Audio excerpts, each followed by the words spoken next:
Hello and welcome to this checkmate into chess puzzle from 1879. This puzzle is almost symmetrical. Black just has the king and a pair of knights left. White has the king, 4 pawns, 2 rooks and the queen.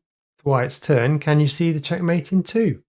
Moving your queen to f3 won't get you a checkmate in two unless black takes your rook with their king. Then you can move in with the queen for the mate in two, but instead the king can just move up to d6.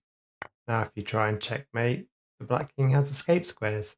Taking the knight with your rook won't get you a mate in two. Black's best move is actually to take the pawn with their knight. If you try and checkmate with the queen, the king can escape taking your other rook.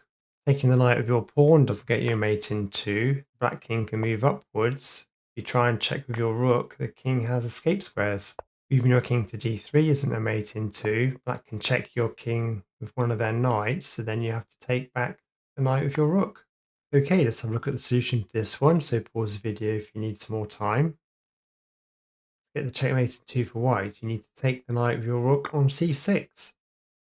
If black takes your pawn back with their knight, you can advance your c-pawn to do the checkmate, or you can checkmate with your rook. It doesn't actually matter where black moves their knight, because the king can't move, but you'll still be able to do the pawn checkmate